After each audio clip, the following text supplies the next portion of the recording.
one game away. Blow up. We're playing for something, man. We're playing for something. It's gotta mean something to you. It gotta mean something. Everything you got. Let's finish this. Do it, fellas. Let's go. Let's do it, fellas. Finish 2-3. 1, 2, 3. Finish. I can't even think about all of the shit I did to fit in. Past hard to watch like a fucking scary movie. I'm always happy to meet somebody that never knew me. Change for the better, hope niggas are living through me. I put it all on the wax so the people can know the true me. Hard to remain sane when the people you love the most is what's causing the damn pain. Y'all beef by the same thing, we ain't playing the same game. It's all for my family. She the girl of your fucking dreams, but to me she a plain Jane. You dipper and ball man, I dump when them calls came. This that higher level thinking. I'm the type to jump the fuck off of the shit before it's sinking. Not here for no new shit, my game slider boosted. Ain't I don't have to prove shit, Rockstar fight the fool shit. My movie, this the new script. I want a life with no bullshit, nigga. I know on these news clips, that's why I dap him and move quick. Won't be around when they move switch, won't be around when they lose clips, won't be around for they lose lips. Might be the reason they pull shit. Yeah.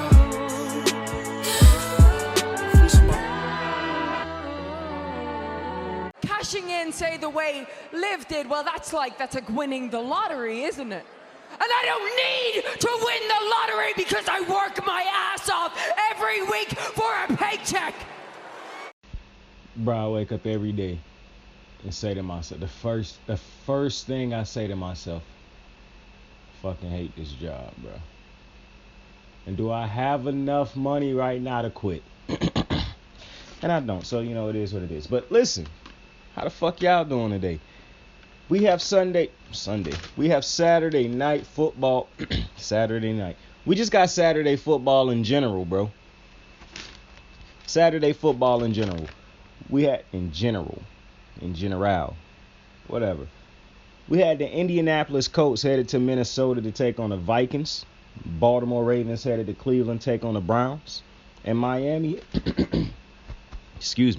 and Miami headed to Buffalo to take on the Buffalo Bills. Now, before we get started, happy holidays to everybody out there. You know what I'm saying? I hope you tried to do something to achieve a dream, to get closer to your dream today. You know what I'm saying? I hope you didn't just get satisfied, stuck in this everyday mundane, go to work, 9 to 5 type shit. All right? I hate it. But we not here for that, yo. We here to talk about these football games. What an interesting day of football. And we get it again tomorrow. Felt like a full day. Get it again tomorrow. Let me talk to you.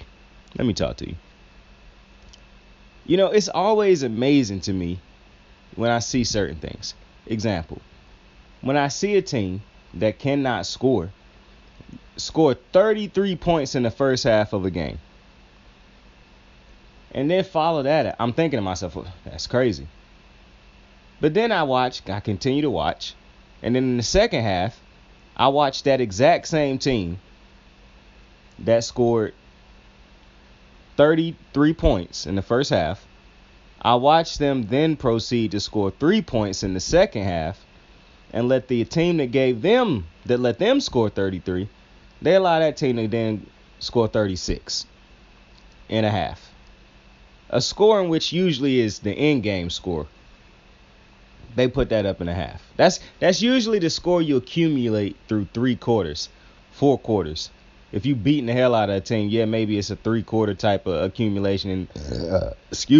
And in the fourth quarter, you chilling a little bit. But, you know, interesting game. Scenario in which I'm speaking of is what happened in Indy. The Colts put up 33 points in the first half. And then they allow the Vikings to put up 36 points. And if you want to count overtime, 39 points.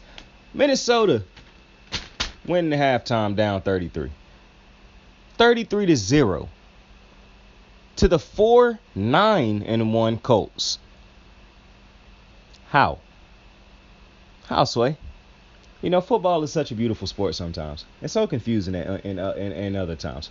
Because, I mean, goodness gracious, bro. What the fuck is going on? I mean, my guy. What a game.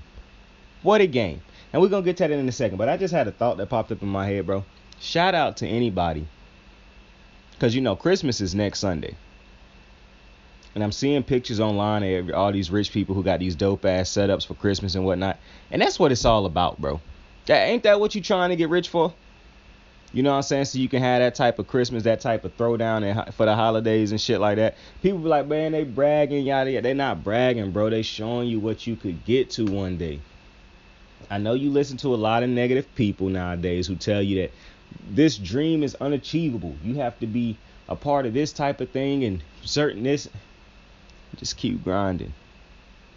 We gonna get there. But listen, back to this Minnesota game. Interesting game, bro. Very interesting. Could not have imagined the Colts would have put up this many points. But if you had told me the Colts would put up 33 points in the first half and then only put up 3 in the second, I would have said, yeah, that sound about like the Colts. They had another game this year where they put up a lot of points early, could not score late, or in the second half really at all. So that's not really surprising to me. The Colts are a terrible team. I don't know if Jeff Saturday will keep his job at the end of the season. The Colts have a lot of good pieces on the defensive side of the ball. And I do like Michael Pittman Jr. I just don't think really anything else on that offense is that great. Minnesota's defense is god-awful. But the offense, bro. I mean, you get back in this game, and a couple things swing the other way. The Vikings probably put up more points and win this game in regulation because they had a scoop and score in the fourth quarter that should have been counted as a scoop and score touchdown, but the refs called dead to play. They didn't give them the touchdown for it, and it was a very clear and obvious fumble recovery for a touchdown. Like, weird game for the officiating is trash all the time. So I mean, it's not even really a purpose in getting into it. But I don't understand how the Vikings continue to go down in games like this. I don't understand how the Vikings continue to, like, bro. You look at the Vikings and you say this is not a good team, but these motherfuckers are 11-3, so clearly they good. But it's very confusing trying to describe this team because you look at them and it's like, yo, this is not a good team. They got so many different characteristics of a bad team. But right now, the talent on this team at times, just when they decide to play great team football, specifically on offense and even on defense, because you had to get those stops in the second half. You give up 33 in the first, you give up 3 in the second half. So there clearly is something there. But I mean, Jesus Christ, bro, to blow a 33-point lead, specifically when you go into the second half up 33-0. And I think one of the stories of this game is the fact that the Colts offense became the Colts offense again in the second half. They just don't score points, which is the story of another team we're going to get to. But this, shout out to Minnesota. It's the biggest comeback in NFL history, which not shocking, 33-0. I mean, goodness gracious. I don't know if Minnesota win this type of game against another team, like a better team. But Jesus Christ, bro. This is a wild year. I mean, to watch this game and to see all the different type of things. Because in the first half of Minnesota, it was really like anything that could go wrong really fucking went wrong. Like, plug in any type of sand. When it rains, it was really fucking pouring. Like, a lot of shit was going wrong for Minnesota in the second half. And when they was catching them, I just don't know how you, first off, give up 33. But then how you turn around and the team that got it give it up. Plus 3 more to it. Or 6 more on top of it. So, like, it's bad football. It's bad football. In a game like this is bad football when you watch it. And obviously great things and good football had to happen for the Vikings to come back in this game. But a lot of bad football was played. A 64-yard rip by what's my man's name? How the fuck do I continue to forget? Dalvin Cook. Dalvin Cook had the, like, 60-something yard rip for a touchdown. Crazy run. And then followed it up with a touchdown to T.J. Hockenson for 2. Well, not a touchdown, but the 2-point conversion that tied the game. From that point on, I'm like, yeah, the Vikings are going to win this game because it's back to 0-0. The Colts emptied all their bullets out after that last field goal they got. And it was really it was an interesting game because you basically watching one team try to mount a comeback basically after the other team was spotted 33. But I mean, goodness gracious, bro. And then when they started scoring to come back in this game, you seeing all the different weapons they have and all the ways the Vikings can attack you. And it's like, why is this team ever this bad? You look at some of the throws that Kirk Cousins made towards the end. Is like on the game-winning drive, he made a throw to Adam Thielen, I think it was, or T.J. Hawkinson. Maybe it was T.J. Hawkinson. It was to get them at the field goal line. I'm like, yo, that's a great fucking throw. Like, why you not doing that throughout the majority of this game? You got 2 bad interceptions in the game. Like, some people would say this is a tale of 2 halves. I just think this is 2 bad teams, 2 mid-court. To me, I like Kirk Cousins, but I just don't think he is that guy. Obviously, Matt Ryan need to retire, but if they're going to keep paying you, my guy, keep playing. But, I mean, Jesus Christ, bro, at this point. And then the crazy thing is the Colts ain't getting the first pick or the second or third pick. Like, I'm trying to remember. I got to go through the teams. What position in the draft are the Colts right now? Because they need a quarterback. But I don't even think they just need a quarterback. They need some receivers. Like, the skill position, like, I understand Matt Ryan is playing bad, and people who like Matt Ryan are going to make excuses. They're going to be like, man, look at the people around him, yada, yada, yada. Phillip Rivers played with damn near the same supporting cast, and he got this team to the playoffs, so I'm not really trying to hear none of that shit. From start to finish, this season don't look bad for the Colts, in my opinion, and I think in most people's opinion. And the Vikings, to me, right now look like a one-and-done team. Honest to God, the only team that I could see beating the Vikings or the Vikings beating in the playoffs if they get there is one of them NFC South teams. I could see the Vikings beating any of them teams. And I could probably see them beating Dallas, just for the simple fact that Dallas had this tendency to let you down when you're counting on them the most. I don't think they're a better team than Dallas, and I remember Dallas whooping their ass this season. I get that, and I would pick Dallas to win that game. But that's just the one team that if there was a letdown to be had, and the Vikings were to get that win over a team because Kirk Cousins made some crazy plays, it'd be against Dallas. Heading to the next game, Baltimore went to Cleveland to take on the Cleveland Browns. I'll make this quick for Cleveland because I'm about to spend this time talking about Baltimore. Cleveland still look like a bad team. I mean, not a bad team. Deshaun Watson don't look like he all there. Obviously, he was able to do a couple things in this game, do enough. They only scored 13 points. I mean, it ain't like he did a ton, but, you know, he's still, I mean, the offense for Cleveland, it's interesting how Nick Chubb had big plays in this game, like big gains, but it's crazy how disjointed the offense look now. How Nick Chubb and Kareem Hunt not really the monsters that they were before because they want to set this up for Deshaun to be able to pass more. So your running backs take the step back and David Njoku take a step forward. Now, I always thought David Njoku was a good tight end. I just thought he was being severely misused. And then Baker just wasn't good enough to use him the way he should have been used. And then you could put some different problems that he might have had on him. But, however, when he take that step forward, because that's now who Deshaun's favorite weapon, I guess, which is crazy to me that Amari Cooper not his best weapon yet, but neither here nor there. Naturally, your running backs take a step back. So I'm interested to see what happened with that with Cleveland. But, I mean, listen, it was a decent game. I'm not going to really praise Cleveland's defense too much because I don't think it was Cleveland's defense as much as Baltimore's trash-ass offense. And even still, Baltimore ran for over 100-plus yards, J.K. Dobbins against Cleveland. I want to talk about Baltimore because a lot of the shit that I'm about to say, I done said before already. Like, it's nothing really new in what I'm about to say. But motherfuckers not hearing me. And clearly the media don't talk about it enough. This Baltimore team, the product that you are seeing on that field on offense, it's not just, oh, they don't have Lamar Jackson. Bro, this is a product of what the media has allowed Baltimore to get away with since Lamar Jackson won that MVP trophy unanimously. Lamar Jackson's light has shined so bright. His ability to backpack this offense and this team and take him anywhere that he can when he is healthy until he got to play against the absolute best type teams that actually can hone in and put out a game plan that can beat him for a game. Because he's done that, they have been allowed and praised for doing basically nothing to help him. They got lucky with Mark Andrews. He was in the same draft as Lamar Jackson, but he was drafted late in the draft. The first pick in that draft for the Baltimore Ravens was Hayden Hurst. That motherfucker played for the Bengals now. He was a tight end also who got drafted before Mark Andrews. So the Mark Andrews thing wasn't even them getting Lamar a weapon. They lucked up into that weapon. And Lamar and his connection was just there to where, boom, he got him a weapon. But ever since that time, they have not gone out and legitimately been serious about winning.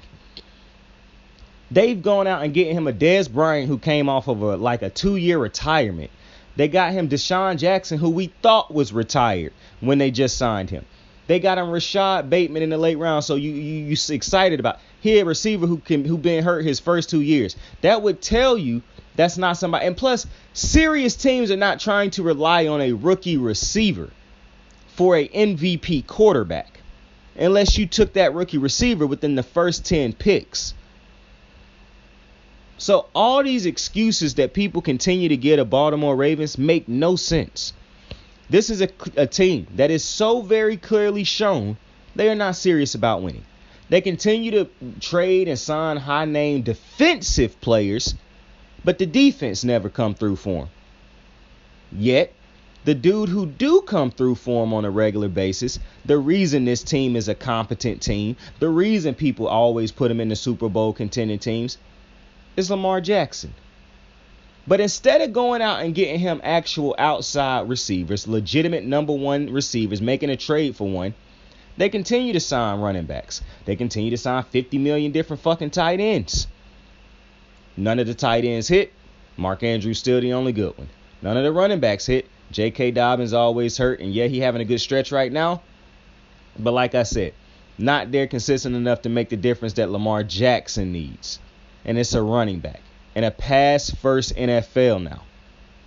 How can we continue? And I see the media do it all the time. Oh, shout out to Baltimore. They run when they zig when everybody else zags. Like, Baltimore win a lot of games.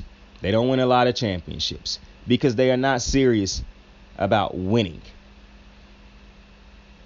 They happen to luck up into winning because they do run their franchise better than most teams. And when you run your team better than most people run theirs and you have knowledge of what you are doing, you put the right people in place, you do seem to win more than teams that don't do that. However, when you get to the conversations of talking about the teams like the Patriots, the Cowboys of the past, and teams like that, it ain't just how you run a franchise that win them championships. The San Francisco 49ers, the Steelers. It's talent on those teams. And mostly every single one of those championship teams, except for the ones that's all the way back in the day where you was winning off of defense. You can look at the offense and look at different pieces and playmaking, game-changing pieces on offense. All the best offenses in today's NFL, you can't go through none of them without talking about a number one receiver. However, every time Baltimore's offense is in the top 10 or 5, whatever, when Lamar Jackson going, you can't point to a top receiver. You point to Lamar Jackson, then you try to give off credit to other people when it's really just Lamar. For so long, I don't watch people. I saw Mark Schlereth. I didn't even want to address it because I just thought it was such a dickhead thing to say and so stupid and ignorant. Like this thing where, like, Mark Schlereth saying he don't think Lamar is that guy, and he basically blaming Lamar because he think a quarterback elevate the receivers around him. That's just such a lazy thing to continue to say. And for you to have that type of mindset still to this day when we continue to talk about how the game evolved, but your mindset doesn't evolve. That's insane to me. Because I didn't see nobody telling people, I didn't see nobody saying Tom Brady couldn't elevate his receivers when he was stinking it up his last year in New England. I didn't see nobody say that. I saw people say he didn't have enough help. I don't see people saying Aaron Rodgers is stinking it up in Green Bay. He ain't elevating his receivers. I see people saying he ain't got enough help. And that's the thing that's crazy to me because people are actually, if they decided to watch, you actually have a legitimate franchise quarterback that is legitimately elevating the players on his team. And he gets no credit for it. Micah Parsons' problem with Jalen Hurts is that he feel like Jalen Hurts got too much talent around him. So it's not just Jalen Hurts. But Lamar Jackson has no talent and he gets shitted on. Jalen Hurts had no talent, not the talent he got this year. He had talent last year, but he didn't have all this talent. This talent is clearly helping his growth, and now it's, he's still not good. It's the talent. You really can't win. Mind you, Jalen Hurts is about to win an MVP. But You look at all this, and Baltimore hears this stuff, and they still refuse to go out there and be serious about winning. The Bills have made moves to prove to you they are serious about winning. Stephon Diggs, Von Miller, Josh Allen extension. Serious about winning. The Chiefs have made moves. I don't agree with them letting Tyreek Hill walk, but they've made moves to prove to you they're serious about winning. The Dolphins, the Niners. So many different teams have made moves to prove they're serious about winning. Somehow, Baltimore keeps getting credit for doing such, and they have not done that.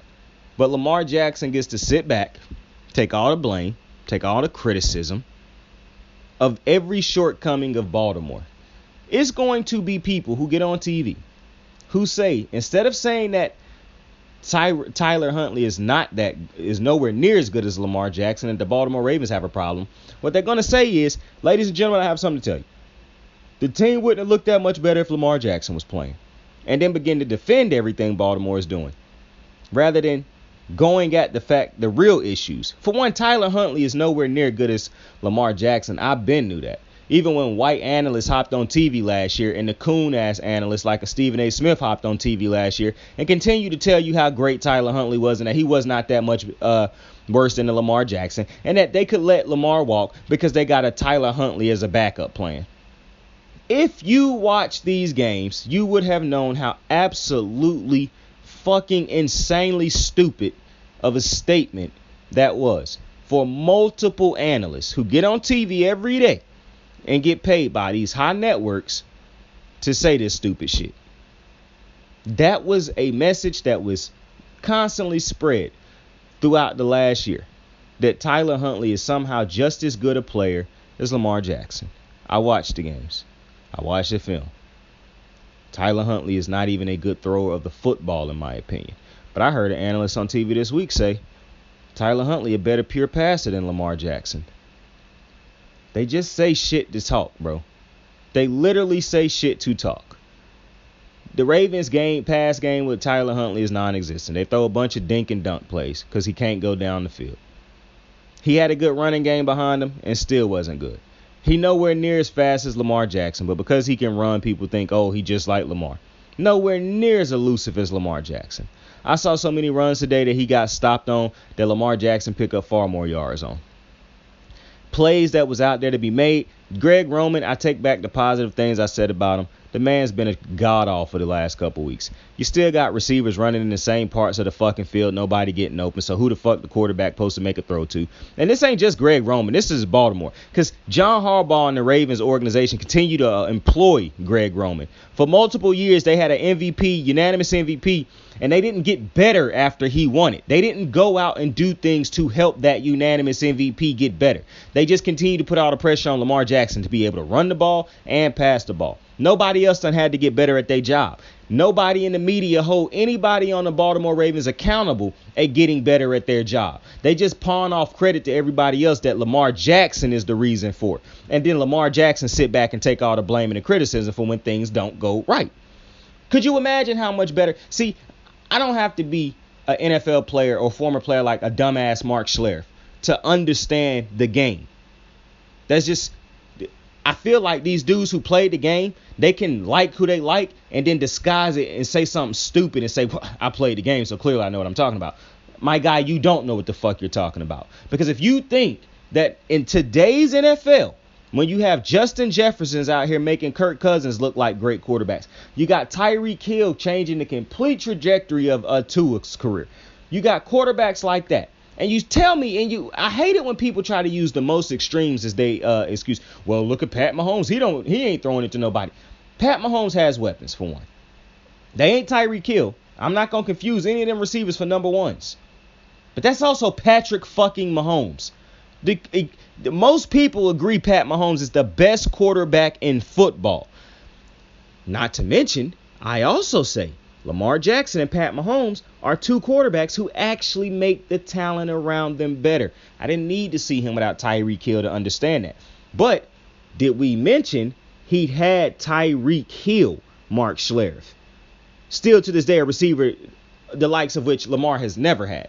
And trying to use Mark Andrews as the comp is just ignorant. And I'm tired. I don't really want to slander Mark Andrews. But if y'all really want to take deep dives into the numbers, into the big game performances by Mark Andrews, we can do that. So we can really get down and compare him to Travis Kelce's to show you why they are not the same tight end. We could do that. But I'm trying to be nice. But I'm just saying, look at how easy it is for dudes to blame Lamar Jackson. When in actuality, this is an organization that has failed to put talent around him. They haven't even truly tried. They've taken every half-ass step they could possibly. Example. Is it a half step when you go out and get Juice, Marcus Peters, from the Rams? Because he was still very much a top corner at the time. Is it half stepping when you go out and get Calais Campbell, who was still very much a top player at the time when you had first brought him in? When you trade for Yannick Ngakoue, when you go out and draft Kyle Hamilton, when you go out and sign Marcus Williams, all of these are top flight defensive players that they continued to bring in. Roquan Smith trade.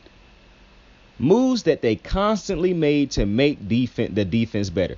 Tangible things that a not so intelligent football person can sit down and say, you know, that's a good player, and Baltimore got a lot of them on defense. Now do the same for me on the offensive side. And don't use Deshaun Watson's career to try to justify he could still run down the field. Being fast and being a running streak here and there ain't the same as what Deshaun Jackson once was. And the fact that people continue to want to dumb down his career to that basically is ignorant. Lamar Jackson has had no help. That is so very clear. Unless you just don't like Lamar Jackson, that is something easy to admit. The hard thing for people to admit, for some reason, even after seeing games like this, is that the Baltimore Ravens have done absolutely nothing to warrant Lamar Jackson coming back to this team. This team should not even be in consideration of him returning. The only reason he would ever give them an inkling of thought is because they drafted him. That is it. Like I said, you cannot look at the thing and say, well, they got a Mark Andrews. He was in the same draft. That wasn't an established player who they went out and got because he was already great and proven.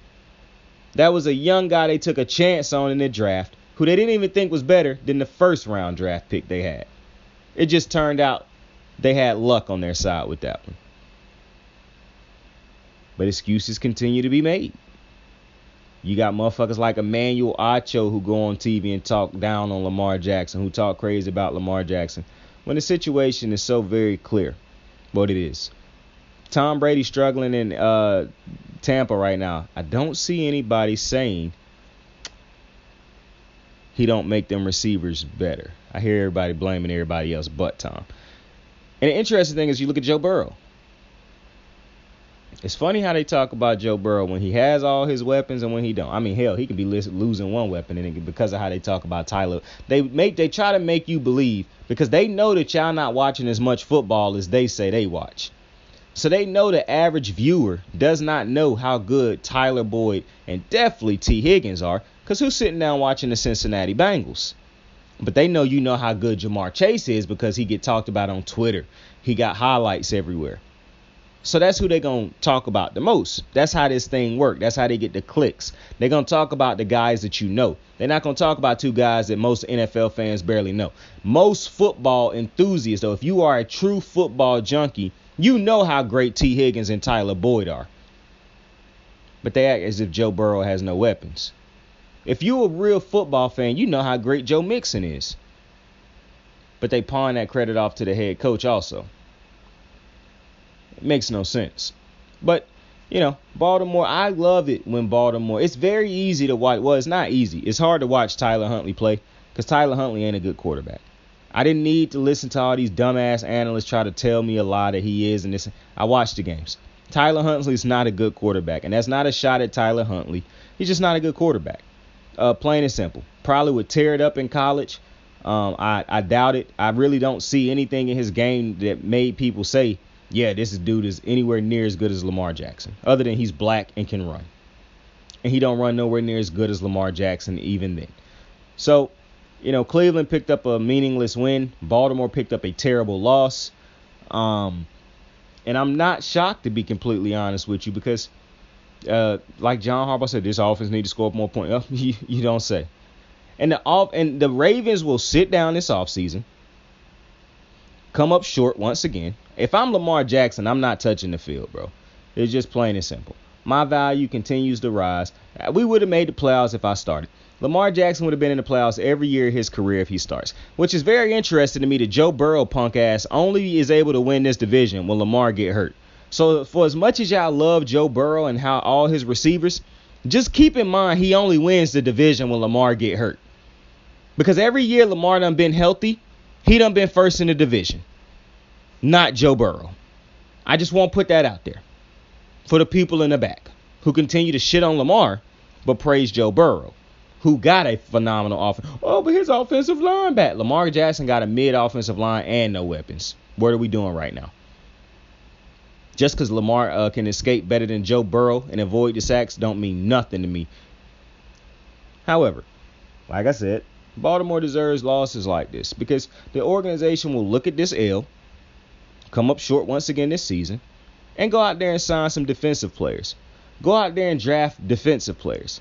Not go out there and trade for a top-notch receiver that's a proven receiver that can get it. They could go out there and probably trade for Mike Evans right now. They could have went out and traded for Chris Godwin, which I wouldn't have made that move because Chris Godwin coming off an injury. There's so many different receivers they could have went out and legitimately who are number one receivers, proven. They could have went out and got Amari Cooper. They just choose not to do these things. Cleveland went out and did it. Cleveland done been more serious about winning than Baltimore. They're just not a better team than Baltimore. Not a better run organization. But the last couple years, the moves that Cleveland has made prove that they are clearly shit. The signing of Deshaun Watson proved that they clearly want to win more than Baltimore. Baltimore won't even sign their own unanimous MVP, bro.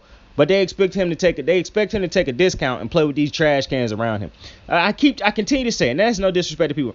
Why would Lamar take a pay cut when in his rookie deal they did not go out and get a top flight receiver for him? When I was on a cheap contract, y'all didn't go out and get top talent. Now I'm gonna get paid and y'all gonna do it. I'm supposed to believe that? Fuck no. It makes no sense for Lamar to do that to himself. And it would make no sense for him to come back to Baltimore. But that's my thoughts on that game. And the last game of the night of Saturday was Miami. They headed to Buffalo in a big game. Because if Buffalo wins this game, they win the division. Now, obviously, if Miami loses this game, they fall to 8-6. And it's starting to look real sketchy. Because even with that, they beat Baltimore early in the season. But Baltimore would still have a playoff spot over them, even with a loss. Because not only would Baltimore have less losses, they still have one more win also. So it's getting tough out there it's getting tough out there for Miami. But an interesting game because I think what I'm starting to realize about this Miami offense over the last couple of weeks, and maybe it's something that I should have realized more throughout the season. This team becoming really a big, heavily reliant on a big play or bust. If we don't get the big play by Waddle or Tyreek, it's pretty much a bust. And it felt like they was entering a mode where they could do the check downs, they could do the short routes, they could do the slants, and all that type of stuff, run the ball pretty effectively to score. Now it's feeling like Tua is missing on some throws. He's not feeling comfortable in the pocket right now. A couple things might be happening that's not making the game as smooth as it was earlier in the season. And now, instead of them becoming a team that can score in multiple ways, they look like a team that's really reliant on that big play. They have to have the big play. Or it's just really bang or bust for them. They get the big play or it's nothing. That is a problem. Because I don't think, even if they make the playoffs like that, I don't know how sustainable that is. Because you still got a defense that's giving up 30-something points, it feels like, on a weekly basis. Even though I was giving them credit for how good they played recently, it still feels like this is a team when they go on the road, they give up a lot of points. They should have lost that Baltimore game this year. They just didn't expect Baltimore's defense would be as bad as them. But for Miami, I mean, you give up 32 points on the road. And listen, it was a close game throughout this game. It was 29-32.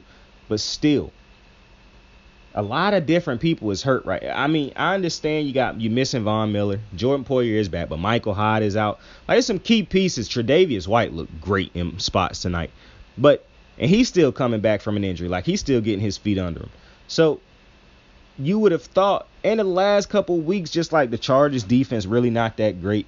So it's been moments and chances, opportunities for Miami's offense to be better. They just really haven't been great the last couple of weeks.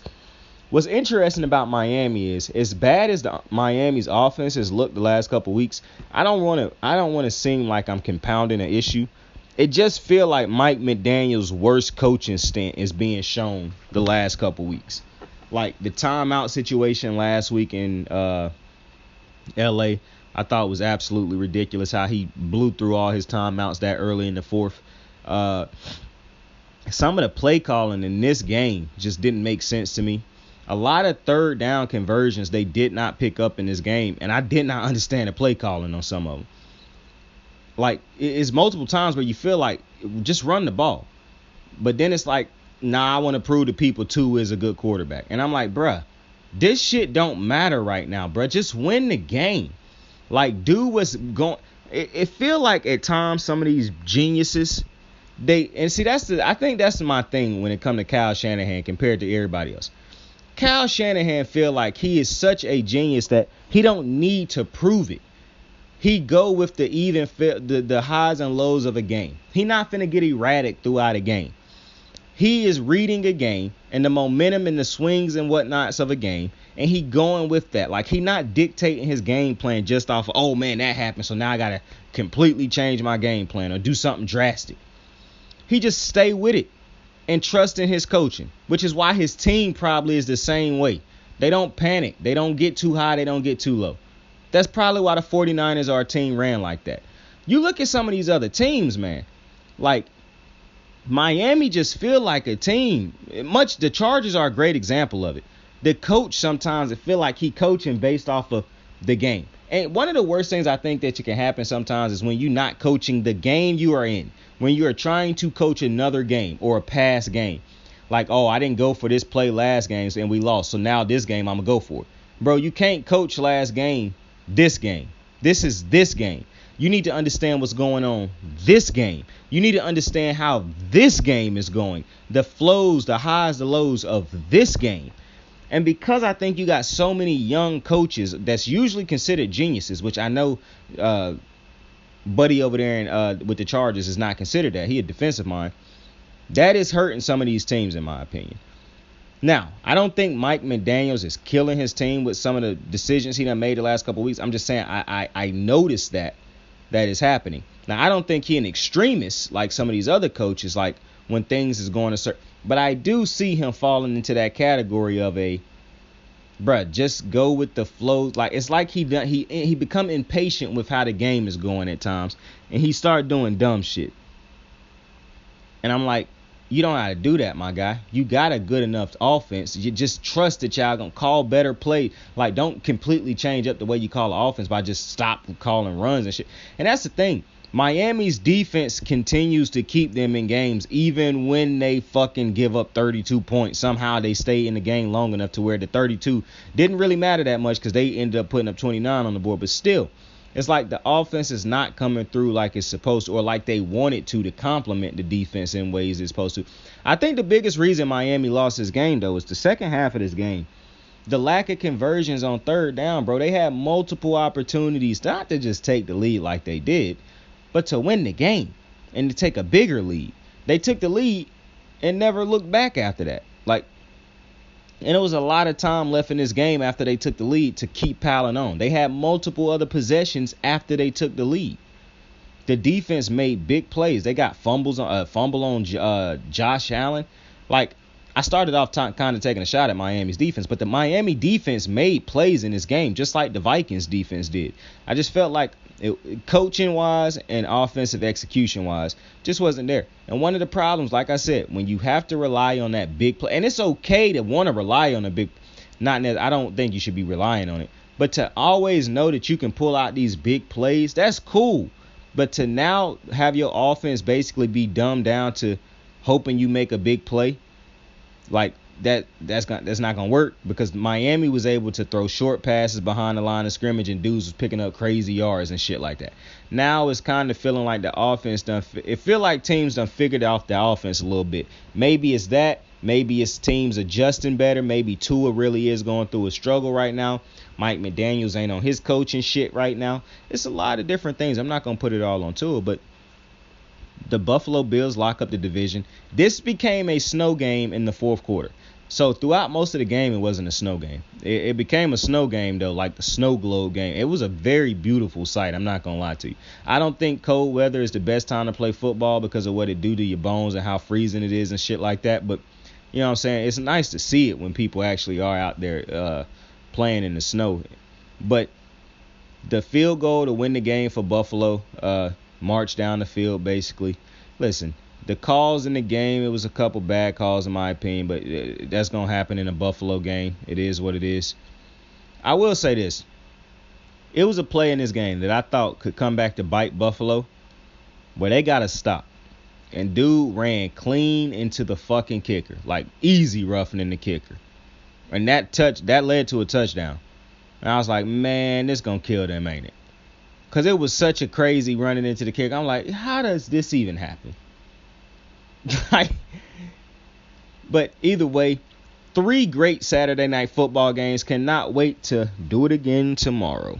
With that being said, I appreciate y'all for joining me on another episode of Kicking It with Saint. Tell somebody you fuck with him. Tell somebody you love him. Saint out. I got the moves like hot sauce. Lil' mama taking the top off. I'm laying down getting topped off. After this, she know she getting knocked off. I know she loving the money, so I keep on thumbing and thumbing. She say she horny when she taking shots, so I keep them coming and coming. Now I'm putting dick in her tummy, scoop her up like I'm raking her something. You would think shawty red track, the way that she running and running. You getting dumber and dumber, you out here chasing the bone. After she finished from giving me dome, the Uber is taking her home. Tight.